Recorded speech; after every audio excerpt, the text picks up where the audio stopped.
He leans back in court and laughs at the judge, on trial for murder, rolling his eyes like the whole thing is a joke. This teenager thinks he's untouchable. Wealthy family, slick lawyer, cameras he can wink at. He mocks the victim's mother. He whispers, "This won't touch me." But he has no idea what's about to happen. Because in the second row, someone who has covered for him his whole life is gripping a small piece of evidence that the defense can't explain. A devastating revelation, the kind that survives excuses, spins, and missing footage. And when she stands, the smirk dies. The courtroom hears the one voice he can't control, and the truth he can't outrun. He mocked the bench. He dared the system. When his own mother stands up, what happens to a killer who thought he was above consequences? Before we get into the story, comment what should we do to the boy? The courtroom smelled like coffee gone cold and floor polish, the kind of scent that says we've all been here too long. Cameras lined the back wall like black, blinking eyes. When the doors opened and Judge Maya Ellison stepped through, the room rose with a heavy scrape of benches and the rustle of suits, everyone except the boy at the defense table. Cade Mercer lounged with one ankle hooked over his knee, a grin sculpted for the internet, whispering something that made his attorney, Rick Dalton, roll his eyes and tap the table in warning. "This is cute," Cade stage whispered as the judge settled in. The microphones on counsel tables caught it. A few reporters glanced up, grateful. "Mr. Mercer," Judge Ellison said, voice even as a ruler, "this is a court of law, not a stage. You will conduct yourself accordingly." Her gaze lingered one beat longer than necessary, then swept the room. "We will have order. No grandstanding. No commentary. Witnesses will be treated with respect. Counsel will confine arguments to the facts." On the front pew, a woman folded a rosary into her palm until the chain left little moons in her skin. Mrs. Ortega didn't look at Cade. She stared at the seal behind the bench like it could hold her up. 2 rows behind her sat Elaine Mercer, perfect hair, iron posture, hands locked around a leather purse that seemed too small for how much it held. She did look at Cade, not with a mother's pride, with the strained calm of someone bracing for impact. The clerk read the charge: second-degree murder in the death of 16-year-old Luis Ortega. The words echoed, and in the echo came the memory of a party. Music, chlorine, a garage light humming, and a boy found where laughter had just been. ADA Naomi Chen rose without theatrics. "Your Honor, the state will show that the defendant lured Luis Ortega to a private space, assaulted him with a metal bar, and then attempted to clean and control the scene. We will show a pattern of intimidation before, and a shocking lack of remorse after." Dalton replied like a man unfurling velvet. "A tragic accident, Your Honor. 2 teenagers. Mutual aggression. No murder weapon recovered. No eyewitness in the garage. The state is inviting conjecture." Cade tilted back, caught the lens of a courtroom camera, and winked. A few phones in the gallery lit up before the bailiff's glare shut them down. The judge watched Cade the way a storm watches the shoreline. "Call your first witness," she said to Chen. "But first we'll dispose of preliminary matters." Dalton stood. Motion to exclude text messages allegedly sent the night of the party. Hearsay, unreliable metadata, highly prejudicial. Chen didn't raise her voice. "The texts are directly probative of intent. We will lay foundation through multiple witnesses and forensic authentication." While counsel argued, Cade leaned to Dalton. "This clip is gonna eat. I'm trending by lunch." He laughed when a bailiff, eyes on the gallery, clipped his shin on a bench. "Hire better help," Cade muttered, not quite under his breath. It rippled through the room like oil on water. Judge Ellison's head turned. The courtroom stilled. Cade's grin widened, daring the line to move to meet him. "Mr. Mercer," the judge said, "another outburst and I will find you in contempt. Do you understand me?" He spread his hands, innocent. "Yes, Your Honor." Across the aisle, ADA Chen didn't look at him. She organized her binders by color: blue for forensics, gray for digital evidence, red for witness intimidation, and in the small, sharp quiet of her concentration you could hear a plan clicking into place. She glanced at the gallery just once and found Elaine Mercer. A flicker of recognition passed between them, the brittle kind that looks like glass about to bend or break. The state will also address a 10-minute gap in the home security DVR, Chen said. We intend to show why that gap exists, and who benefits from it. A murmur. Dalton called it pure speculation. The judge held up a hand, palm steady. I'll hear the foundation at the appropriate time. For a moment, the courtroom was only sounds, the pen scratch of the clerk, the buzz of an exit sign, someone clearing a throat they wished they could swallow back down. Then the judge delivered the first real cut of the day. On the defense motion to exclude the party night texts, she said, the court denies in part and grants in part. The messages will be admitted subject to proper foundation and limiting instruction. The jury will be cautioned as to their use. Dalton exhaled through his nose, already calculating new angles. Cade, however, flashed teeth like this was a victory. He leaned back again, a small king in a chair he hadn't earned, basking in attention he thought he owned. Judge Ellison didn't look away. Her stare was measured, unblinking, a ledger opening to the first page. Let's proceed, she said. A camera clicked. The bailiff shifted. In the second pew, Mrs. Ortega closed her eyes around a prayer she'd said so often the words had worn grooves in her heart. And behind her, Elaine Mercer's fingers tightened around the purse. Something hard inside pressed against her knuckles, a slim, cold edge. She didn't pull it out. Not yet. But she felt it there, and the simple fact of it changed the air. From the bench, the judge's voice cut through again, bright as a gavel. Ms. Chen, call your witness. Ada Chen rose, her expression composed, but in the way she squared her shoulders you could see it, the promise this story made from the start. This wasn't a stage, and Cade Mercer wasn't untouchable. Today would be about evidence. And evidence, unlike arrogance, does not blink. The hallway outside courtroom 3 felt colder than the room itself, as if the marble held onto every whispered secret. Reporters hovered near the elevators, trading phrases like explosive and viral clip. Elaine Mercer kept her back to them. She stood by a bulletin board layered in notices: know your jury duty, domestic violence resources, a lost bracelet photo, and tried to read any of it, to anchor her breath to something ordinary. From the doorway came laughter. Cade's laughter. Light, showy, built to be heard. He strode out with Rick Dalton at his shoulder, thumb skimming his phone. Trending, Cade said, not lowering his voice. Told you. The wink killed. Dalton murmured something about optics and restraint, but he couldn't help wearing the smile of a man who believes the narrative is his to sculpt. A classmate in a Letterman jacket slipped past the bailiff line. How he got in, Elaine didn't know, and Cade leaned down, air-kissed the kid's cheek like they were on a red carpet. Scholarship hero had a temper, Dalton announced for the nearest microphone, smooth as silk. Tragedy all around. But this is a court of facts. Elaine's hand tightened on her purse until the leather creaked. She felt it again, the slim, cold edge inside. The flash drive. She had copied it months ago, in a moment that didn't feel like courage at the time. It felt like superstition. Like placing a note in a bottle and tossing it where the tide might one day bring help. Mrs. Mercer? A voice asked, gentle. Elaine turned. ADA Naomi Chen stood a respectful step back, no recorder, no pad, only a paper cup gone soft with steam. She had courtroom composure even out here, even in the carnival of whispers and lenses. I'm sorry to bother you during recess, Chen said. I just wanted to say, if there's anything you think the court should see, there are ways to do that the right way. Her tone never pushed. It opened a door and waited. Elaine swallowed. The hallway's chill slid under her blouse. She thought of a different night, a different cold, the metallic smell of the garage, the humming light, the towel she pressed to a sink as if scrubbing could turn back time. Cade's voice behind her then, Mom, I fixed it. We're safe.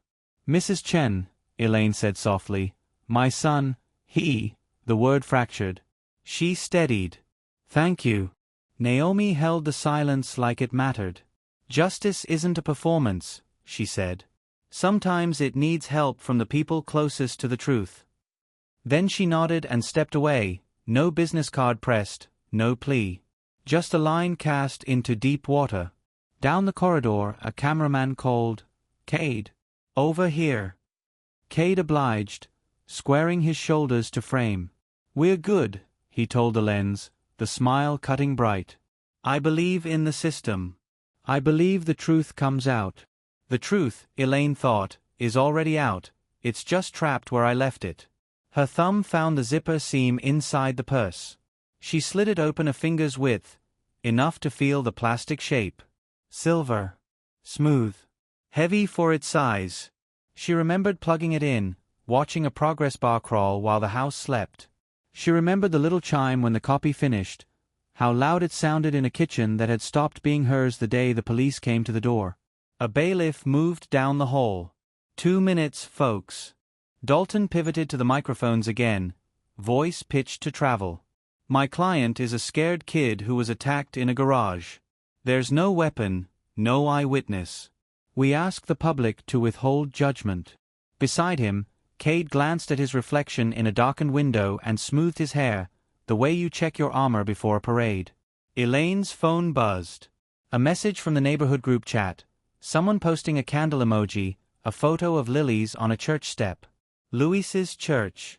The boy's mother, small and unbending in her grief, flashed across Elaine's mind. The rosary, the hands that looked like a worker's hands, the way she had stood when the charge was read, as if standing were an act of faith. A reporter with bright nails and brighter eyes spotted Elaine. "Mrs. Mercer, any comment?" she asked, microphone extended. Elaine took a half-step back. "No," she said, and it sounded like it came from a long way off. "No comment. No courage yet." No more pretending she didn't feel the weight of the thing in her purse like a heartbeat. Naomi Chen reappeared at the courtroom door as the deputy called, "All rise on return." She didn't look at Elaine this time. She didn't need to. The invitation had been made. The law would do its work, brick by careful brick. But sometimes a hand had to place the mortar. Elaine watched her son slide past the threshold, 2 fingers tapping out a go-live rhythm on his thigh. He flashed that same bright grin to the gallery, the one he wore at pool parties and press photos, the one that said he believed he could surf any wave. She closed the purse. Zipper sealed. Not yet, she told herself. But soon. Because the lie was an animal, and she had fed it until it grew fangs. "Court in session," the bailiff called. Elaine stepped back into the pew's shadow and pressed the purse against her ribs. The flash drive settled, cool and certain. On the other side of the room, the judge adjusted her glasses, and the air changed, the way air changes before weather breaks. Evidence would speak. And when it did, it would not stutter. The church bell on the courtroom seal seemed to glow warmer when Pastor Jamie took the stand. He wore his Sunday suit on a weekday and held his hands the way he did when he blessed the youth choir. Fingers relaxed, palms open, as if catching light. ADA Naomi Chen kept her questions soft, letting him paint Luis Ortega's world with the colors it deserved. "Tell us who he was," she said. "A helper," the pastor answered. That boy could hear a need across a crowded room. He smiled, a small, pained thing. After service, he'd go straight to the pantry to pack boxes. If a kid didn't have a ride home, he'd wait. If a little one was shy to join the drum circle, he'd kneel so they were eye to eye and tap a beat until their shoulders loosened. The jury leaned in. People do that when a life becomes visible, when it stops being a statistic and starts being a heartbeat you can recognize. Naomi asked about the food drive Luis organized in December, how he dragged friends out into the cold because hunger doesn't check the calendar. The pastor described a photo, Luis laughing with 2 first graders, a knit cap pulled low, his hoodie unzipped and draped over a shivering child. He swallowed before he finished. He said warmth is meant to be shared. A murmur washed the gallery. In the second pew, Mrs. Ortega sat very still, the rosary pooled in her palm like a small river of moons. She didn't cry. Not yet. She watched the pastor with the focused calm of a mother determined to keep every word as evidence of who her son truly was. On cross, Dalton was careful. Too sharp here and he'd cut himself. "Pastor, you weren't at the party," he said, grooming his tone into sympathy. You can't speak to those events. I can speak to his character, the pastor said. And character travels. Naomi's next witness carried a worn binder to the stand. Name for the record? Teresa Ortega, she said, voice steady. She opened the binder. Not a legal document. A scrapbook. The courtroom's fluorescent lights caught on little scraps of tape, on the corners of photographs that had been handled by gentle hands. This is Luis at 10, building a Lego tower with a neighbor's boy. This is him at 13, fixing a classmate's bike chain. This is last fall. She lifted a page with a sticky note the color of a bright lemon. In pencil. Scholarship apps. He wrote it and stuck it to his mirror so he'd see it every morning. Naomi didn't rush. What did he want to study? Engineering, she said. He liked making broken things work. Her mouth trembled. He said our sink sang to him when the pipe rattled, and he liked figuring out why. The courtroom smiled, even Cade's defense table went still. And then Mrs. Ortega slid a photo from a sleeve. The hoodie showed up here, too, the one the pastor mentioned. Luis had put it on a younger kid who'd come to church without a coat. The photo caught the moment the child realized the hoodie was meant for them, not borrowed. Surprise widened into gratitude, and in the corner, Luis's smile said, "This is normal, this is what we do." Dalton rose, respectful on the surface. "Mrs. Ortega, your son wrestled, correct?" "Yes," she said. "He loved the discipline. Wrestling can be intense," he offered. "Competitive." "Controlled," she corrected. His coach told him the first rule is respect. Dalton let it go. The jury had just met a boy who gave away his warmth and fixed sing songs. The image was stronger than the angle. Naomi called 2 teachers, each adding careful stitches to the picture. A science teacher who remembered Luis staying after class to help a classmate learn the circuit board. A guidance counselor who found him in the office tutoring a new student in math when he could have been outside with friends. Naomi kept the questions precise. She wanted patterns, not slogans. She wanted the jury to feel what the community lost. From the defense table, Cade watched, chin tilted, a faint smile tugging at one corner of his mouth, like a person scrolling past a stranger's fundraiser. Dalton slid him a note, "Don't react," and Cade pretended to read it. But when the guidance counselor described the day Luis stood between a bully and a smaller boy and said, "Pick on someone who can teach you kindness," the smirk showed. It was quick, but it was there. The jurors saw. People always see more than counsel thinks. Naomi finished the sequence with a video, short and unadorned. A church basement. Folding chairs. A line of kids with little practice pads velcroed to their knees. Luis sat on the floor so his eyes were level with theirs. "Easy pulse," his voice said from the speaker, warm as a blanket. "Tap tap. Pause. Tap." A girl giggled, tapping too fast. He laughed with her, not at her, then matched her speed and eased it down until they shared the same beat. When the clip ended, the room could hear the HVAC hum. It sounded like breath. "Thank you," Naomi said. No further questions. Judge Ellison nodded, eyes resting on Mrs. Ortega. "We'll take a brief recess," she said. 10 minutes. Wood creaked. People stood. Mrs. Ortega did not. She closed the scrapbook, pressed her palm flat over the cover like a blessing, and squeezed the rosary until the chain marked her skin. Across the aisle, Elaine Mercer watched her, the leather of her purse squeaking in her grip, the silver weight inside suddenly heavier. The story had shifted. The jury now knew what had been taken. When court reconvened, the state would move from who Luis was to how he was lost. Warmth to cold. Beat to silence. And every juror would carry the sound of that easy pulse into the evidence. Friday tasted like orange soda and pencil shavings in the middle school library where Luis volunteered after his last class. The building ran cool even in late afternoon. Air conditioning hummed while ceiling fans pretended to help. On a round table near the windows, a boy named Marco squinted at fractions like they were a foreign alphabet. Luis slid into the chair beside him, turned the worksheet sideways, and drew little boxes. "Pizza math," he said. 8 slices. If you eat 3, how many are left for me? Marco grinned. 5. Now make the 5 into a fraction. Luis tapped his pen, tapping a rhythm he used with his drum kids at church. Easy pulse. Tap, tap, pause, tap. The beat steadied the boys' breathing, and soon the boxes filled with numbers that finally made sense. By the time Marco's mom arrived, the sun had shifted and pushed gold squares across the carpet. Luis handed over the signed homework folder and told Marco he'd see him Monday. As he stepped outside, his phone buzzed. A party invite, big house, gated community, pool lights, end-of-week reset. He thought about declining. He had a food pantry shift early in the morning. Then another text came from a classmate. You should come. Something's off with Cade.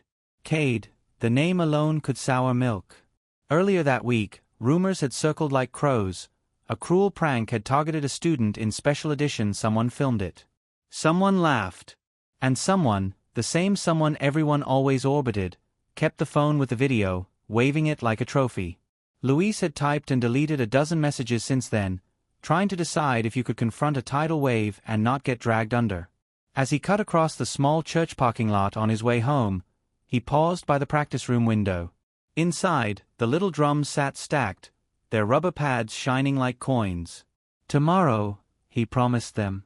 He pulled up his messages and typed, if you've got that phone, it belongs to someone who deserves an apology, not a punchline. I'll say something if I have to. He didn't send it to Cade. He sent it to himself. A reminder can be a promise you make out loud. Night came warm. The gated community's guard gave a bored wave at Luis's borrowed car when another invitee's SUV rolled in behind him. Music thumped, deep, syrupy bass that made the concrete vibrate. The pool looked like an ocean cut into a backyard, blue neon churning under strings of Edison bulbs. There were smiles everywhere and 1,000 phones held at flattering angles, because a party like this wasn't for being there. It was for being seen. Cade's over by the cabana, someone said when he asked. He's in a mood. Luis threaded through bodies, past a girl blowing glitter into a lens and a boy doing push-ups for the camera because that's what boys did when everyone was watching. Near the grill, Cade stood on a chair like a mayor the town didn't elect. He held up a sleek phone with a distinctive case. It wasn't his. Luis knew the design. Bright stickers under clear plastic, a careful collage the bullied kid had made with his aide. The sight pulled something tight behind Luis's ribs. He waited until the crowd thinned, until Cade dropped from his impromptu stage and drifted toward the quieter edge by the hedges, flicking his fringe into place. Luis stepped up beside him, voice low. That phone's not yours, he said. Cade glanced at him like at a traffic cone, something to pass, not consider. Relax, he said. It's a joke. It's theft, Luis answered. Give it back. Cade's eyes sharpened, then smoothed. He slipped the phone into his back pocket and smiled like good cologne. Expensive, artificial. You're the tutor, right? Fixes broken things. If they want to be fixed, Luis said. Do the right thing. Listen, scholarship. The word landed with sugar and grit. You don't tell me what to do at my house. He leaned closer, his voice soft enough to not make a scene, loud enough to bruise. Some people need a lesson. The water filter hummed in the outdoor kitchen. The hedge smelled like wet earth and cut green. A group nearby cheered at a trick shot into a floating hoop. Luis steadied himself on his own breath. This isn't a game, he said. Cade spread his hands, magnanimous. And I'm not a villain, he said, like he'd practiced the line in a mirror. Come on. Walk with me. He tipped his head toward the side yard. We'll talk. Man to man. The side path was narrower, quieter. The music fell to a muffled heartbeat. A moth battered itself against a light above the garage, the bulb drawing wings and shadows into orbit. Cade's pace slowed. He gestured to the simple paneled door with his chin. Privacy, he said, and pulled it open. The garage smelled like dust and motor oil. A weight bench waited in the corner, the bar racked, plates evenly aligned by someone who liked order to be visible. There were boxes stacked by the freezer, a bucket of rags, a roll of thick plastic sheeting in a half-opened carton. Luis hovered at the threshold, stomach tight, a voice in the back of his head clearing its throat. "Just talk," Cade said, as if he'd heard it. "You want the phone? Convince me." Luis took one step inside. "There's nothing to convince," he said. "It doesn't belong to you." Cade let the door ease down, slow enough to be polite, slow enough to eat the sound of the party until only the bulb's quiet buzz remained. He smiled again, that same too bright smile, and rolled his wrist like brushing dust from a lapel. "Lesson time," he murmured. Outside, a cluster of kids argued about the best angle for a group selfie. Someone posted a clip with a caption that would age like milk. A moth thudded itself dumb against the light, again and again. The garage door slid to a full stop with a metallic clank that made the air jump. In the dim, the weight bar gleamed like a line underlined twice. The next chapter begins with a sound none of them will forget. The first scream didn't come from the garage. It came from the pool deck, sharp, confused, when the music cut for a breath and everyone realized the laughter had changed color. On the other side of the cedar fence, Mrs. Vega shifted a hose from her tomatoes to the lavender bed. She'd grown used to weekend noise, but this sound was different. Metal on metal, a blunt, ringing clank that rattled the gate latch. Then a muffled male voice, low and angry, bled through the slats. "Delete that, idiot." The hose slipped in her hand and baptized her sandal. She turned off the spigot, listening hard. Silence pressed back. Somewhere, a moth battered itself against a bulb. Inside the garage, the light hummed. On the concrete floor, a weight bar had rolled until its knurling kissed a drain. A boy in a Letterman jacket yanked the side door open and froze. Oh man, someone call," his voice collapsed. He stumbled backward, hands slick with a fear he didn't know where to put. Behind him, a girl peered past his shoulder and saw what he saw. Luis, on his side near the bench, a dark halo spreading where his head met concrete. "Stop filming," somebody yelled, too late for the 3 phones already up like shields. The 4th phone trembled as its owner fumbled for 911. From the side yard, Cade reappeared as if conjured, hair smoothed, chest lifted, eyes already scanning for the nearest camera. "Everybody calm down," he called, voice pitched to leadership. "Give him space. You, call for an ambulance." He pointed like a director blocking a scene. "You, meet the gate." He did not step into the garage. "Luis?" A girl whispered from the threshold, knuckles to her teeth. She took 1/2 step forward. Cade's arm shot out, palm open, stopping her with a command disguised as care.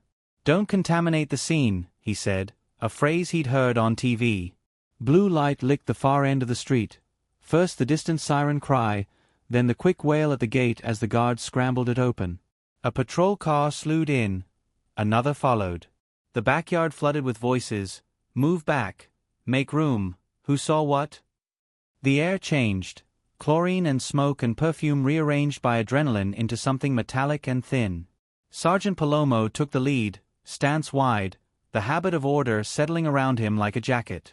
"You," he said, picking a sober face from the front. "Show me." The Letterman kid pointed, and Palomo entered the garage in 2 long steps, dropped to a knee, and saw the jagged edge of a world that would never fit back together. He called in a med response with clipped precision, then scanned the floor by instinct. The way the bar had rolled, the smear near the drain, a fingerprint of shoe tread printing faintly in a curved arc. He lifted his chin at the cluster of kids. Names. Phones down. Cade hovered just outside the pool of garage light, where the shadows could soften edges. "He came at me," he said to no one in particular, but loud enough for the sentence to find ears and stick. "He came at me." A siren brayed louder. The ambulance nosed the curb hard enough to bark a tire. EMTs trotted a gurney through the gate. The girl with her knuckles to her teeth started to cry. Mrs. Vega, now at the fence, craned and caught a sliver of the scene through the knothole she'd used for decades to check on her grandkids. She saw the boy on the ground. She saw another boy keeping everyone back with an outstretched arm and a face that didn't match the moment. The EMTs worked without chatter. Airway, pulse, pressure. "Clear," one said, and they moved in a practiced ballet that made room where there wasn't any. They slid the backboard under, counted 3, and lifted. Cade took 2 slow steps backward into safer shadow and let the uniformed men carry gravity so he didn't have to.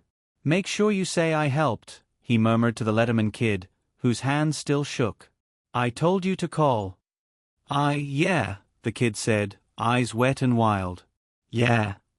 Palomo turned and caught Cade's gaze. Something in it pinged the part of him that kept lists. "You're the homeowner?" he asked. "My parents' house," Cade said. "I was outside." He let the last word hang like a picture he hoped the room would accept. "Who was inside?" Palomo asked. Cade's shrug was elegant. "People panicked. I tried to calm them down." They wheeled Luis through the side yard. The gurney's little wheels thudded over the flagstone seams. Someone said his name like a prayer and a plea. Overhead, the moth kept beating itself against hot glass. The party dissolved fast now, the way a sandcastle dissolves when a mean wave hits. Phones went away. Jokes died in throats. The music stayed off. A boy vomited into the grass and cried without sound. 2 girls held each other and rocked. At the curb, the ambulance doors clapped shut. Blue-white lights strobed against the garage door, against the cabana, against every face still rooted to the lawn. The siren took a breath and then found its voice again, pulling the night in its wake. In the harsh quiet that followed, Palomo began the slow ritual of first statements. "Start simple," he told the Letterman kid. "What did you hear?" "A slam," the boy said. "Metal." And someone said, "Delete that, idiot." "Like mad." "Who said it?" Palomo asked. The kid's eyes darted. "I don't know," he whispered. Palomo nodded, the line on his pad filling with words he didn't like the taste of. He looked up at Cade again, meaning to ask more, but the crowd shifted and he had to catch a new thread before it slipped. Cade used the motion as cover. He stepped sideways into the side yard's darker slice, past the hedges that had hidden him before. His phone was already in his palm, screen bright. His thumb danced a rhythm that looked casual from a distance, urgent up close. "Garage is clean," he typed, and hit send. The driveway pulsed blue. The fence, the hedges, the moth, the pool, all of it bathed in the cold wash of official light. In the distance, the hospital would be preparing a room they hoped they wouldn't need. Back here, the night held its breath, and the first lie settled like dust. The morning after the party, the precinct smelled like burned coffee and paper dust. Fluorescents hummed. A gray light came through slatted blinds and laid stripes across the conference table where ADA Naomi Chan had spread 3 neat binders, blue for forensics, gray for digital, red for witness statements. She didn't drink the coffee. She drank the silence, because answers lived there. Dr. Arjun Singh waited with a report in his lap, the kind of calm that makes a room feel steadier. "Preliminary findings," he said when Naomi nodded. 2 distinct impact patterns. One cylindrical, consistent with a weight bar. The second, flat and rectangular. He tapped a photo, circular bruising over a wider, blunt edge that didn't match the bar. Also, trace. Embedded in the laceration near the parietal area, a fleck of pearlescent epoxy. Naomi looked up. "From gym equipment?" "Not likely," Dr. Singh said. "This is a finishing epoxy, decorative, small batch. We'll run brand and lot once we have comparison material." He slid a close-up across the table. The epoxy gleamed strangely beautiful under magnification, a hard, shimmering crescent. The bar shows plastic transfer on the knurling. Someone wrapped it. So the scene had been dressed. Clean to look like an accident. Naomi felt the first cold, clean click of the day. "Thank you, doctor. Keep chain of custody airtight. We'll need you on the stand early." Across the table, a tech from the digital unit, Alvarez, cracked his knuckles. "Pulled the party group chats you flagged," he said. "We've got backups from 3 phones that auto-saved to cloud. Look at this." He spun a laptop and opened a chat labeled Friday Chaos. A message from an unlisted username at 8:42 p.m. "Some people need a lesson." A reply. "Well, who?" Then a photo, The garage, posted by someone outside looking in through the small pane of glass. 2 figures ghosted in the reflection, hard to make out, but one wore a shirt that matched what Cade had on in other clips. Alvarez zoomed. Metadata says the image was created 8:51 p.m., geotagged to the Mercer's address. The phone's camera model matches the account holder's device. We can authenticate. Defense will scream fabrication, Naomi said. Her thumb traced the binder's edges. Be ready to explain EXIF like you're teaching middle school. Alvarez smirked. Yes, ma'am. Sergeant Palomo stood in the doorway, hat in his hands, looking like he hadn't slept. The house DVR, he said before sitting. 10-minute gap. The system didn't fail like that once in 6 months. Logs show manual override. I know how that sounds. It sounds like someone pressed stop, Naomi said. Palomo's jaw worked.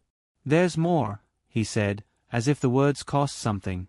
Couple weeks back, Cade, asked me how doorbell cameras store footage. Hypothetical.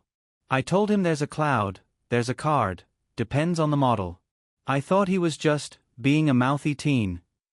And now? Now it sounds like recon, he said quietly. Naomi didn't nod. She didn't reassure. She wrote it down because the system doesn't bend without honest discomfort. Document your recollection in a supplemental report, she said. Exact language. Date, time, location. A junior investigator, Mina, slipped into a chair and opened her notepad. We canvassed, she said. Neighbor Mrs. Vega heard metal on metal around 9 and a male voice say, "Delete that, idiot." She's certain about the phrase. She's heard the boy host parties before. Says this time felt wrong. Get her on tape, Naomi said. We'll need her timeline to anchor the digital. Mina nodded. Already scheduled. They went around once more, ambulance dispatch logs, gatehouse entry times, who left, who stayed. The details braided into a rope you could pull on. At the edge of Naomi's pad she had drawn 3 boxes. Motive, means, cleanup. The first was pride. The second was a garage with weights and something like a flat, epoxy-coated rectangle. The third was a 10-minute void that now looked very human. Where's the phone? Naomi asked.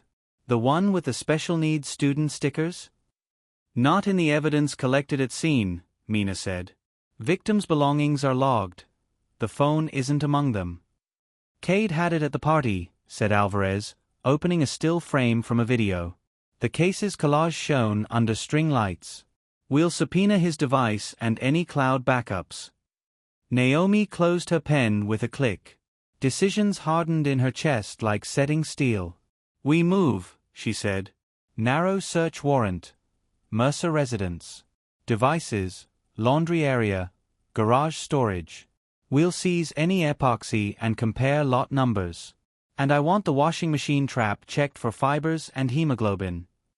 Palomo cleared his throat. You think the mother knows anything? He asked, careful. Naomi thought of Elaine Mercer's hands on a too small purse and the way grief looked back at her from the second pew. I think people know more than they say when the ground starts to shake, she said. For now, we follow the evidence. She signed the affidavit, every sentence a promise, that they would not be bullied by money or mocked by a teenager who thought the law was a content farm. She passed the papers to the clerk for a judge's signature and stood. Let's go find the truth he tried to wipe, Naomi said. Outside, the day had brightened into that thin, honest light that shows dust in the air. Patrol cars idled like patient animals. As the team moved, Naomi glanced once toward the sky and let herself want what all this work pointed to. A moment in a courtroom where arrogance finally met a wall it couldn't charm its way through. By afternoon, a judge would read the affidavit, initial the margin, and write the order that opened the house where someone had cleaned a story and thought no one would check the drain. And when the door swung inward on its careful hinges, the investigation would stop being a map and start being a road they walked. The Mercer house looked like a magazine spread, white columns, perfect hedges, a flagstone path that didn't dare be crooked. 2 cruisers idled at the curb while the morning heat began to lift the smell of cut grass. ADA Naomi Chan stepped out with Sergeant Palomo and the warrant in a manila folder. She rang the bell. Somewhere inside, a chime played a cheerful melody that didn't belong to days like this. Elaine opened the door. Her eyes were already tired. "Officers," she said, stepping back before they asked. "That was a choice." Naomi clocked it and moved through with quiet authority. "Cade." Rick Dalton's voice rose from the kitchen like a stage cue. "We have guests." Cade appeared at the hall's far end in gym shorts and a branded tee, hair perfectly messy. He lifted his arms in an exaggerated stretch. "Welcome to guest services," he said. "Towels on the left, arrogance on the right." He smirked at his own line, then glanced to see who had heard it. "We have a signed search warrant," Naomi said, handing it to Elaine first, not Dalton. "Devices, laundry area, garage storage." Dalton took the copy like he was accepting an award. "We'll be challenging this," he said, but he stood aside because he knew the dance. Evidence techs moved in pairs. One peeled off toward the mudroom with a swab kit and a flashlight. Another pair rolled a small cart toward the garage. In the laundry room, the air carried a warm, chemical sweetness. The machine's metal drum was still warm. Tex popped the drain trap, tweezed out a clump of fibers, and sealed it in a bag. On the counter, a towel with the faintest blush at the edge where someone had missed a spot. It went into another bag. In the garage, a bank of storage shelves announced the family's love for order. Bins labeled camp, holiday, sports. On the second shelf sat an empty 2-part epoxy kit, the kind with a pearlescent finish printed on the box. A tech read the lot number into the recorder as the camera blinked its red light. Click, click, documenting the slow erosion of a lie. "Souvenir shelf?" Naomi asked mildly. Dalton stepped between her and the box. "That could be for any number of household projects," he said. "My client is a student. He helps with art," Cade supplied. "School art project. I fixed a sculpture." He beamed as if praised. Sergeant Palomo noted the brand and lot. He glanced at the workbench, wipes, a roll of heavy plastic half unrolled in a carton. He didn't comment. The camera saw enough. Back in the foyer, an officer read the arrest. Cade's smile didn't wobble. He put his wrists out as if they were being adorned. "Be gentle," he said to the cuffing officer. "My followers care about my skin." "Cade," Elaine said, too soft for most to hear. He didn't look at her. The cuffs clicked. His chin tilted up 11 degrees to find his light. On the way out, the neighbor across the street raised a phone. Dalton scolded him for recording, then drifted to Cade's shoulder and murmured, "Neutral face. No scowl." Neutral wasn't in Cade's vocabulary. He grinned. The flash from a reporter's DSLR caught his teeth and turned them into a headline. At the station, the booking camera stared back without opinion. Cade shifted his weight, exploring angles the mirror had taught him, jawline sharpened, lashes lowered. He aimed for iconic, like the famous snapshots he'd memed. The shutter's cold snap cut his pose in half and made it real. The print slid out with a mechanical sigh. "Thumbs," the tech said. "Ink, pressure, swipe. Bureaucracy does not applaud." Dalton leaned in. "You'll be out today," he promised. "We control the story. You didn't do anything on purpose." "Obviously," Cade said. "This will trend." He looked past the glass, past the officers, past the machines that don't care about followers or reach. He saw himself already, on the other side of all this, telling a version where he stayed the hero. But for the first time, a hairline fracture only a mother would see, his eyes blinked a beat too long before he smiled again. "Mr. Mercer," an officer said, opening the door to the interview wing. "This way." Cade rolled his shoulders and walked like a person entering a stage he believed he owned.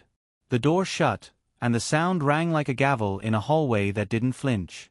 The interview room had no good angles. A bolted table. A camera's unblinking eye. White cinder block that flattened even the loudest personalities into shade. Cade sat across from ADA Naomi Chan with Rick Dalton beside him, one palm open in a posture that said cooperative while his eyes searched for exits. "For the record," Naomi said, tone even, "we're recording. You're here voluntarily. Your attorney is present. Can we keep this tight?" Dalton asked. "My client is traumatized." "Traumatized," Cade echoed, testing the word on his tongue like a sip of expensive water. "Right." Naomi pressed play on the clock in her head. "Tell me about last night." Cade exhaled like a person about to do someone else a favor. "We were at my house. People were drinking. I was outside." He leaned back, hands folded. Luis, came at me in the garage. I panicked. One swing. Lesson. Not like a big deal. He shouldn't have mouthed off. He lifted his chin a fraction, as though that made the sentence more reasonable. Dalton's shoe tapped his shin. "We're done," the lawyer said brightly, like ending a panel on a talk show. "No more questions." Naomi didn't argue. She closed her notebook, the gesture too gentle to be defeat. "We'll need your phone," she said. "And logins for your cloud accounts." "Search warrant," Dalton said. "We'll comply as required." Cade smiled like a man with a private joke. "Mom's got me," he said, half under his breath, but the microphone caught every syllable. "Untouchable." Dalton's thumb pressed hard into his sleeve. "Don't speak." The door opened. The detective signaled, "Rap." Naomi stood. "We'll be in touch," she said, and for a second Cade looked past her, beyond the white walls to the lens. He smiled at it like it knew him. That night, in his room, trophies glinting, ring light unplugged but still standing like a ghost, Cade slid into a private Discord with a handle only his closest circle knew. The chat bubbles stacked like dominoes. Update. From Tariq_. Handled. Cade typed. Judge won't do anything. Mom's got me. Untouchable. A beat. Then a reply. Need to talk about last night. And then another. Got your request. Send. Cade switched apps. Opened Venmo. The account wasn't his name but a clean shell with his father's business initials. He typed, consulting, and an amount that would make a 17-year-old look at the ceiling and convince himself he could sleep. Send. Across town, a junior investigator on Naomi's team watched a mirrored screen they'd lawfully captured from a cooperating witness's device. The swagger in those two sentences, "Mom's got me," untouchable, translated to evidence when you had the rest of the puzzle. She clipped the snippet, hashed it, logged it, and sealed the chain before it cooled. By morning, Naomi filed preservation letters for the Discord server and payment records. She stapled copies in blue, gray, and red. Lock it down, she told Alvarez from Digital. No metadata lost. I want timestamps, device IDs, IP hops. Yes, ma'am. At arraignment, Dalton performed confidence for the cameras. My client will be exonerated, he said, voice velvet. This is a case of a frightened teenager and an overzealous prosecution. Cade stepped up to the microphones because he couldn't help himself. I believe in the system, he said. I'm cooperating. The word tasted like perfume. He smiled. Flashes burned. A bail bondsman with a too-tight tie shuffled papers. Signatures gathered on lines. The number was big enough to count as news and small enough to be a rounding error in a house with columns. Papers stamped. A gate clicked. The world tilted back toward Cade, or so he thought. He walked down the courthouse steps with Dalton at his elbow and friends at the bottom holding phones. Someone shouted his name. He turned into the sound and gave them the angle he'd liked under the booking light, a jawline honed by a lifetime of soft landings. He waved like a candidate. He said nothing because for once even he knew words could bruise. But his smile worked hard, selling the same lie it had always sold, that charm beats gravity. Across the street, a mural began, blank wall, first strokes. It would one day be Luis's face. For now it was only primer and the smell of paint, the promise of a boy the city refused to forget. Naomi watched from the window above the steps, the glare cutting the day into squares on her floor. She didn't watch Cade. She watched the people who watched him and imagined the moment, all the way down the line, when their phones would capture a different image. Not a smirk, not a wink, but a mask cracking under the weight of evidence. She closed the blind. "Next move," she said to her team. "We follow the money, the messages, and the epoxy. He told the world who he is. Now we show the jury." Before a courtroom ever meets a verdict, a community meets a pattern. With Cade Mercer, it started small, detention slips that read like warnings in polite language. Disruptive humor. Unapproved recording in class. Teachers learned his tells, the careless grin, the apology that wasn't, the phone angled just so to catch someone else looking embarrassed while he looked amused. His pranks had a polished edge. Never random, always aimed. If you flinched, the camera stayed on you a beat longer. At Ridgeway High, the freshman counselor kept a file where the paper edges grew fuzzy from being pulled too often. Inside were notes from teachers who logged the same story in different ink. A lab partner, accidentally, got bleach water on her sweater while Cade filmed her reaction for a private group. A substitute teacher's accent became the day's content, cut into a clip titled, "Free ESL, You're Welcome," posted to a private story that traveled faster than the school could ask him to take it down. When confronted, Cade played the harmless clown. "It's a joke," he'd say. "Everyone knows that." Everyone did not. But enough laughed to make him feel bulletproof. By sophomore year, there was a ritual called Mercer Moments. If you challenged him, you had to deliver an apology to him on camera. If you annoyed him, he'd redline your social life with a rumor that carried his signature mix of sugar and venom. The quiet kids learned to drop their eyes when he was bored. "No one touches Cade's stuff," Tarek once said to a new transfer, half warning, half advice. Just don't make waves. Adults made excuses the way adults do for boys with futures and parents with lawyers. "He's bright," they said. "He's energetic." A vice principal, weary and strategic, chose her battles. "Pick what you can win," she told a teacher who wanted to press for suspension after Cade posted a clip of a classmate's panic attack. The clip came down after an hour, which was long enough to live forever. There were glimpses of a line he would cross later. Junior year, he brought a smart speaker to school for a tech presentation. After the bell, he joked to Sergeant Palomo about blank spots on campus cams. "Hypothetical," Cade said, leaning on a locker, voice soft enough to sound harmless, sharp enough to stick. "If you wanted to make a boring 10 minutes disappear, how would you?" Palomo shrugged it off then. "All teenagers test fences.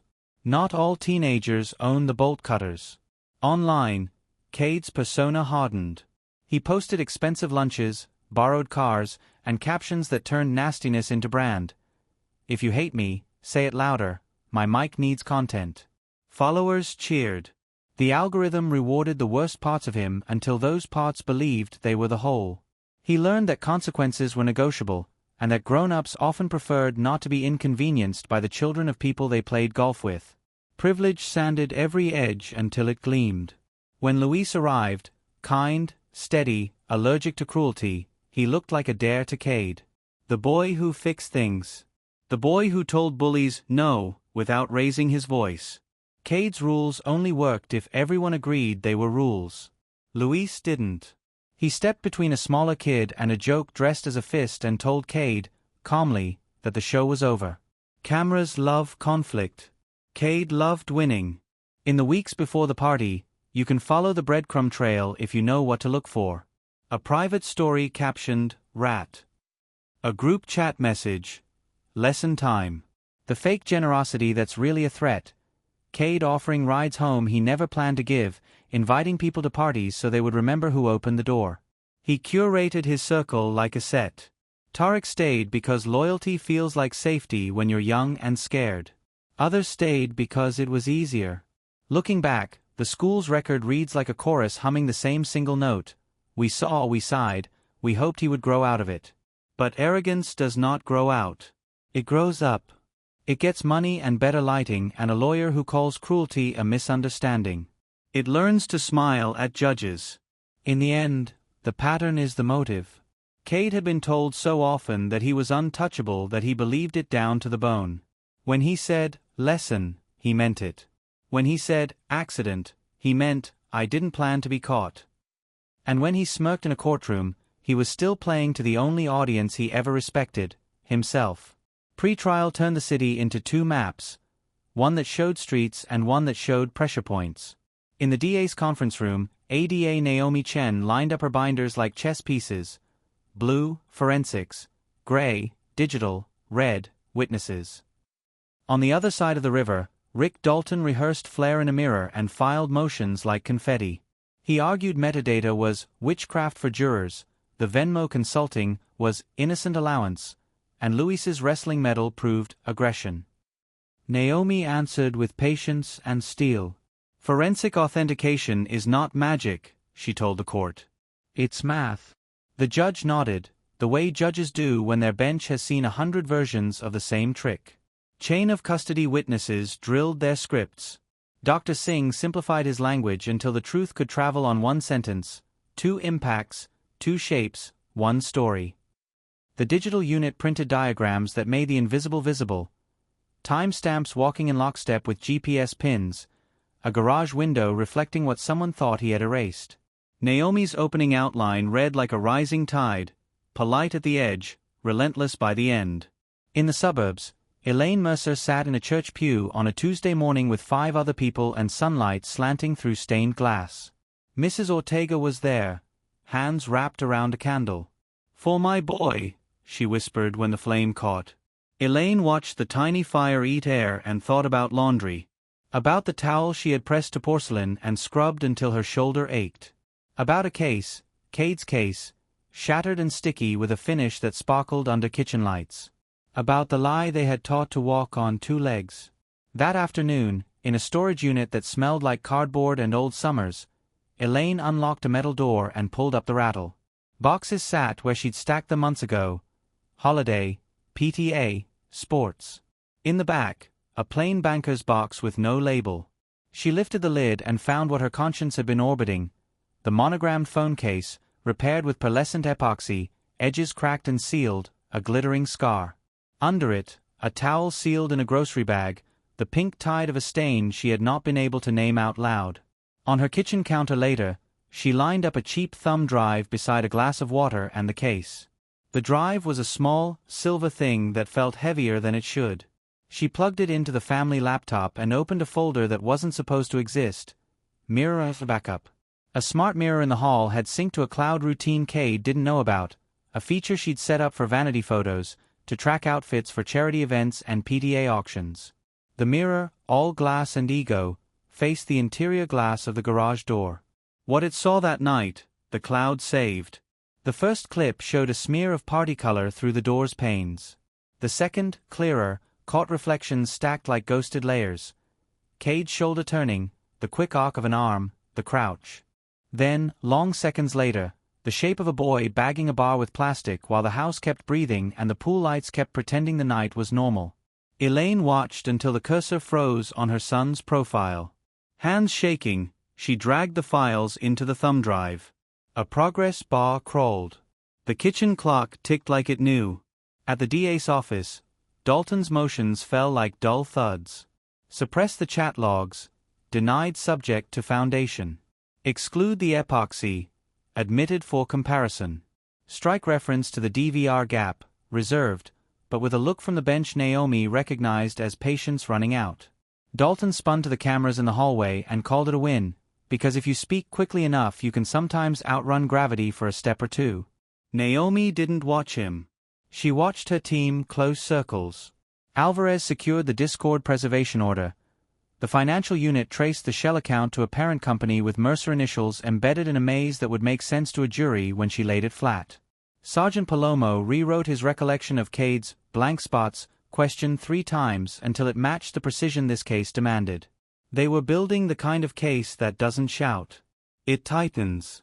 On the night before the trial date was set, Elaine placed the thumb drive in her purse and zipped the leather shut.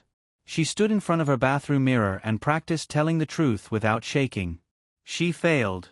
Then she tried again. She thought of Mrs. Ortega's candle, of Luis's photo in the paper with a drum in his lap, of the way the judge's eyes had held Cade like a measuring stick. Downstairs, Her phone lit up with a message from Cade. "We're good. Dalton says it's smoke." She typed OK and didn't hit send. Instead, she texted herself 2 words Luis might have liked: "Do better." The trial date landed on the calendar like a stone dropped into a still pond. Rings of preparation spread in both directions. Naomi sharpened her opening to a point. Dalton polished his theater.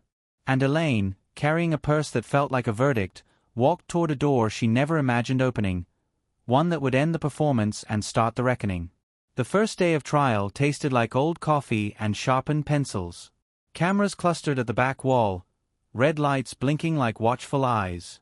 When Judge Maya Ellison took the bench, the room rose in a single wooden breath, and Cade Mercer used the pause to adjust his tie as if he were about to accept an award. "Be seated," Judge Ellison said, voice even, authority baked in. "This is a court of law. We will proceed with respect." ADA Naomi Chan stood with a single blue binder in hand. She didn't perform, she arranged facts into a line. "Ladies and gentlemen," she began, turning to the jury, "you will hear about teenagers, a party, and a garage. But this case is not about youth or popularity. It is about evidence." She let that last word hang in the cool air. "You will see messages that promised a lesson, digital records that place the defendant where he claims he wasn't, forensic findings of 2 different impact patterns, and actions taken to clean what shouldn't be cleaned. By the end, you will know what happened to Luis Ortega, and who made it happen." Global Guidelines. Naomi's opening felt like a tide, patient, steady, coming no matter who stood on the shore. When she sat, Rick Dalton stood already smiling, the way a man smiles when mirrors are nearby. "Tragedy, yes," Dalton said, pacing the width of the jury box with a velvet voice. "But also confusion. A chaotic party. No murder weapon recovered. No eyewitness inside the garage. A frightened child who panicked." He placed a hand on Cade's shoulder as if blessing him. "The state will try to dazzle you with metadata and technical jargon. I will ask you to remember the burden they carry." In the gallery, Mrs. Ortega folded a rosary into her palm. 2 rows back, Elaine Mercer held her purse closed with both hands. The leather creaked. Somewhere under the zipper lay a small silver weight and a decision with teeth. On the record, Cade behaved like a student passing notes in class. He wrote something on a legal pad, folded it twice, and slid it toward Dalton with a grin. When the bailiff cleared his throat, Cade looked up with exaggerated innocence. Later, as a juror fumbled their water cup and it thumped softly to the floor, Cade let a smile bloom and mouthed the word "smooth" to a friend in the gallery. Nobody laughed. They noticed. Judge Ellison noticed most. "Mr. Mercer," she said at one point, eyes steady over the rim of her glasses, "this is a solemn proceeding. You will control your commentary." The court reporter's keys paused just a fraction. Then the rhythm resumed. By mid-morning, the jury had their first real anchor. Naomi laid out the state's roadmap in 3 clean lanes: forensics, digital trail, post-incident conduct. She promised no theatrics, only receipts. Dalton objected twice to phrasing. The bench overruled him once and sustained once, a reminder that balance, not favoritism, was the judge's habit. During a short break, the courtroom churned at a whisper. "He thinks it's a game," someone murmured behind the press row.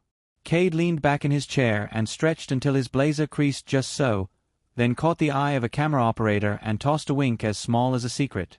The lens didn't wink back. When court resumed, Judge Ellison addressed both tables. "We will keep this focused," she said. "No editorializing." Her gaze passed Cade like a ruler measuring straight lines.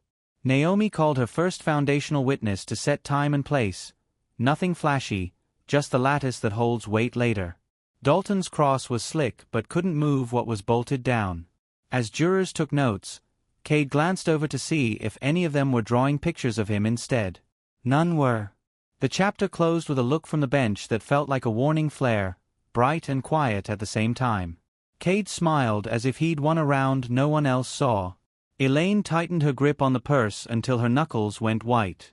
In the next hour, evidence would start to knock. In the hours after that, it would kick. And toward the end of all this, it would break the door. The light seemed whiter when Dr. Arjun Singh took the stand, as if the courtroom itself brightened for science. Naomi Chan walked him through credentials with the economy of someone who respects time. Jurors wrote down the words they recognized: forensics, trace, chain of custody, and circled the phrases that felt like anchors. "Doctor," Naomi said, "what did you observe?" "Two distinct impact patterns," Dr. Singh answered, the cadence of certainty unhurried. "One consistent with a cylindrical bar. Another consistent with a flat rectangular surface." He paused to let the diagram settle in their minds. Two shadows mapped on one skull. Additionally, we recovered a microscopic fleck of pearlescent epoxy embedded in the laceration. Not a common gym residue. A finishing epoxy. He held the jury with calm eyes. Different shapes. Different stories. Same assailant. Dalton rose. "Or different sources," he suggested. "Crowded garage? Tools? Accidents? Pattern tells purpose," Dr. Singh said. "The injuries are not consistent with an accidental fall." He didn't raise his voice. He didn't need to. Naomi moved to the gray binder. Digital. The tech analyst, Alvarez, spoke like a teacher on a good day. He explained EXIF data without drowning the room, showing how a single photo taken through a small glass pane time-stamped the moment and pinned it to the Mercer's address. "This image was created at 8:51 p.m. at the defendant's residence," Alvarez said. "Two figures appear in the reflection. Based on contemporaneous posts and clothing matches, we can identify one as the defendant." He demonstrated how the camera model, GPS, and hash values authenticated the file. The jury watched the screen, then watched Cade, then watched the screen again. Dalton rolled his eyes toward the jury, a little theater. "Or someone could fabricate this?" "Not without leaving artifacts," Alvarez said. "There are none. The integrity is intact." Next came the hole, the 10-minute gap in the DVR. Naomi didn't oversell it. "Sergeant Palomo, is a gap like this normal?" "No, ma'am," he said. "Logs show manual override." He swallowed a sliver of his own regret. "Weeks before the incident, the defendant asked me, hypothetically, how doorbell cameras store footage. At the time I took it as a joke." "Do you still?" Naomi asked. He looked at the jury. No, the gallery's whisper rose and fell like a tide pulling back. Mrs. Vega followed with a neighbor's plain power. "I was watering my lavender," she said, "when I heard metal on metal." Then a voice, angry, say, "Delete that, idiot." It came from over the fence. Her hands folded in her lap. "That's what I heard." Dalton tried to make her uncertain. "It was dark, correct?" "It was loud," she said simply, and the truth sat down beside her. Finally, Naomi called Tariq. He walked the aisle like a boy, hoping the floor might open up and swallow him. On direct, he cracked around the edges, insisting it was an accident, that Cade was outside, that everything had been no big deal. Naomi didn't press. She slid a paper across the rail instead, a printout of a Venmo payment from a Mercer shell, description, consulting, time-stamped after midnight. Tariq's throat clicked. It was for helping with what?" Naomi asked, gentle as a blade. "Advice," he said, eyes shiny. "About what happened in the garage?" He didn't answer. He didn't need to. The jury watched him try to lift words that weighed more than he could carry. Dalton objected to foundation. Overruled. Tariq deflated into the chair. Naomi's last brick of the day was unglamorous but lethal. Purchase records for industrial epoxy from a contractor tied to Mercer LLC, bought the day after the party. She coupled it with a photograph of an empty kit from the Mercer's garage shelf and Dr. Singh's earlier testimony. One line, 3 points, a straight path.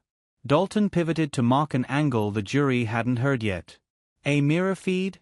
he said with a scoff during a sidebar audible enough to be theater. "Are we putting Snow White on the stand?" Naomi didn't bite. She closed her binder. "No further questions for today," she said. As the jury filed out, the room hummed with the sound of weight shifting. Evidence had not shouted. It had stacked itself, brick by brick, until the wall rose high enough to cast a shadow over Cade's grin. He flicked his hair and passed a note anyway, as if the old moves could still pull focus. In the gallery, Elaine pressed her purse to her ribs, feeling the small silver shape inside and the pulse of a choice that had stopped being theoretical. Tomorrow would come with more foundation and more pressure. And soon, sooner than Cade understood, someone closest to him would stand, and the room would finally hear the sound of arrogance meeting its limit. The courtroom shrank to the size of a hospital room when Mrs. Ortega took the stand. Fluorescence hummed like a distant monitor. She held the witness stand rail the way you hold a doorknob that leads somewhere you never wanted to go. "Do you see your son in any of these photographs?" Ada Naomi Chen asked gently. Mrs. Ortega nodded and chose one. Luis in a hoodie, cheeks bright with cold, a drumstick tucked behind his ear like a pencil. "This was the day he taught the little ones the heartbeat rhythm," she said. Tap, tap, pause, tap. She showed the jury where his smile started in his eyes. "And did you identify him at the hospital?" Naomi asked. A breath. "Yes," she said. The word wasn't loud. It didn't need to be. It filled the room, sank into wood grain, settled in the pages of the court reporter's log like a pressed flower that hurts to see. Behind counsel table, Cade Mercer rolled his eyes. Not subtly. Not hidden. He rolled them like a boy denied a party. "Mr. Mercer," Judge Ellison said, tone warning. He leaned, stage whispered to Rick Dalton, and let the grin bloom. A juror frowned at him. Another stopped taking notes, pen tip hovering midair. Naomi held up one more photo, Luis's patient hands guiding a child's small fingers on a practice pad. "Is this the last time you saw him before?" She didn't finish. The picture finished for her. Mrs. Ortega steadied. "He asked if we had rice," she said, a hint of a smile. "He said he'd make arroz con pollo on Sunday." The clock ticked. The ventilation blew cool. A tissue slid across the rail. She didn't take it. Dalton rose for cross and spoke like a man in church. "Mrs. Ortega," he said, "we are so sorry. But you weren't at the party, correct? You can't say what happened in the garage." "I can say who he was," she answered. The sentence stood like a pillar. Dalton thanked her, turned away. He would never admit it, but the exchange had cost him ground he couldn't get back. Grief is not evidence, he'd argue later, but it is gravity. It pulls on jurors. It pulls on truth. As Mrs. Ortega stepped down, the room inhaled. In the space of that breath, a paper cup slipped from a juror's hand and thumped the floor. The sound was small. Cade made it large. "Can we speed this up?" he muttered, just loud enough to carry. "Some of us have futures." The gallery froze. The words crashed through the hush like a dish on tile. Naomi's head snapped up. Dalton's hand shot to Cade's wrist under the table. "Mr. Mercer," Judge Ellison said, voice clipped. "Approach." Dalton half rose. "Your Honor, my client." "Approach," she repeated, colder. "Sidebar." White noise hissed to cover the words, but the expression on the judge's face told the story. Contempt was now a live wire. When they returned to open court, Judge Ellison's tone could have split granite. "Any further disrespect, any disruption, and I will remand you immediately," she said to Cade. "Is that clear?" Cade spread his hands in a little show of innocence. "Yes, Your Honor." He flashed a smirk at the camera like he'd scored a point. He was the only person who thought so. 2 rows back, Elaine Mercer's fingers found the zipper of her purse. She didn't pull it yet. She only touched the metal and felt the weight beneath, a small silver drive, cool as a decision. The arrogance she'd once excused, "He's young, he's dramatic, he'll grow out of it," stood naked now. It wasn't a phase. It was a creed. Judge Ellison called a brief recess. As benches scraped, Cade winked at a classmate in the gallery. "Lunch after," he mouthed. Elaine didn't blink. Her hand slipped inside the purse. The flash drive slid against her palm like a coin waiting for a phone that finally rang. When court reconvened, the temperature had changed. Not in degrees. In resolve. The next voice the room heard would come from a place Cade had always believed belonged to him. It didn't. It belonged to the truth. And it was about to stand up. The bailiff called the room to order. Before Naomi could rise, a figure in the gallery did. "Your Honor," Elaine Mercer said, voice steady in the way of someone who has finally stopped bargaining with herself. "I request to testify." Dalton hissed, "Elaine, sit," through a tight smile. Cade turned, confusion skittering across his face before the mask snapped back on. Judge Ellison weighed the room. "Counsel, sidebar," she said. White noise hummed again while the judge listened. Relevance, surprise, integrity of process. When they broke, her decision landed like a gavel even without the strike. "Limited rebuttal testimony will be permitted," she ruled. "Mrs. Mercer, you will be sworn." Elaine stepped into the witness box like a person stepping into cold water. She raised her right hand. The oath sounded old and clean. When she lowered her arm, the silver flash drive lay in her palm. "Mrs. Mercer," Naomi said, gentler than she'd been all trial, "what is that?" "A backup drive," Elaine answered. "From our home automation mirror." She let the words find the jury. "It saves reflections to the cloud." "I copied them." Dalton stood. "Objection, foundation, chain." "Overruled subject to foundation," Judge Ellison said. "Proceed." Naomi walked the chain as if it were a bridge over a canyon. Careful, precise. Installation date. Automatic cloud sync. Access logs. Download time. Elaine named them all. Alvarez from Digital authenticated the metadata live, tracing timestamps that fit the party's timeline like a key in a lock. "Your Honor," Naomi said, "the state moves to publish a short clip." The screens warmed. Grainy at first, then clear enough. Through the interior glass of the garage door, the smart mirror's reflection had captured shapes the DVR glitch had erased. A young man's outline. An arm's arc. A crouch over something just out of frame. The slow, deliberate pull of plastic over metal. A small rectangle lifted, its edge flashing pearlescent in the light. The room didn't breathe. On the defense table, Cade's pen stopped tapping. His jaw twitched, the tiniest misfire of a well-oiled mask.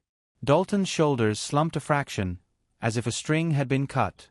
"Mrs. Mercer," Naomi said, "what did you do after seeing this?" Elaine didn't look at her son. She looked at Mrs. Ortega. "I hid it," she said. "I took my son's phone case, the monogrammed one, the one he'd repaired with the same epoxy you found, and I hid it in a storage unit. And I washed a towel with blood on it." The confession emptied the color from her face but not from her voice. "I told myself I was protecting him. I was protecting a lie." Naomi held up a bagged exhibit, the case, cracked and sealed with shimmering epoxy. Dr. Singh took the stand briefly to match the fragment found in Louis's, wound to a sample from the case's repair, brand and lot number consistent. Science, not spectacle. "And this audio," Naomi said, cueing a final clip. The speakers played Cade's late-night bravado from the private Discord. "Judge won't do anything. Mom's got me. Untouchable." The word hung in the air like smoke. It clung to Cade's blazer, to the seal behind the judge, to the corners of the courtroom where reputation had once ruled. It didn't sound invincible now. It sounded small. Dalton rose and fell, objections thinning into air. He tried to tug the testimony back into technicalities, mirror angles, reflections, interpretations, but the jury had seen the act and the aftermath. They didn't need a narrator. Naomi stepped aside. No further questions. Judge Ellison turned to Dalton. "Cross." He approached like a man walking through rain to a door that won't open. "Mrs. Mercer," he said softly, "you love your son." "Yes," Elaine said. "You would do anything for him." "I did," she answered. "And it was wrong." Dalton closed his folder. He had no more questions.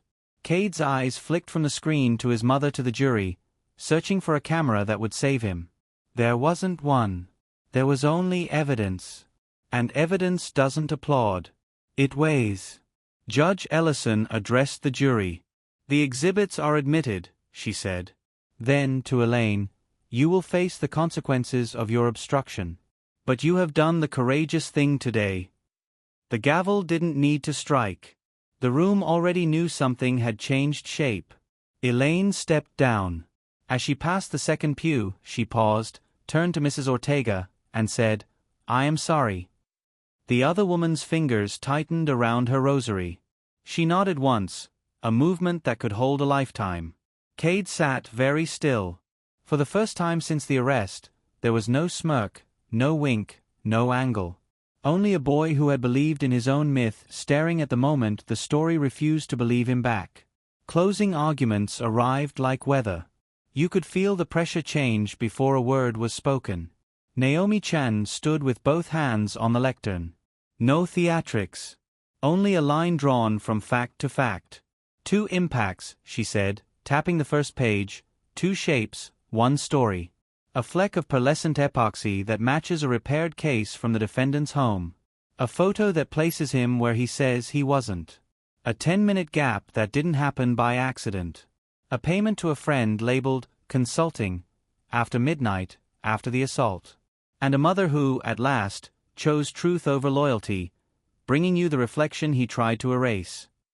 She let the silence hold for a beat. This is not about hate or hysteria. It's about accountability. Luis Ortega had plans for Sunday dinner. The defendant had plans for impunity. Only one of those will stand. Dalton answered with every tool he had left. He called Cade a frightened child, pointed at reasonable doubt, and tried to turn the mirror feed into a magician's trick. He shook his head at metadata, like the word itself was a con. But even his voice knew the air had changed. It reached for sympathy and found limits.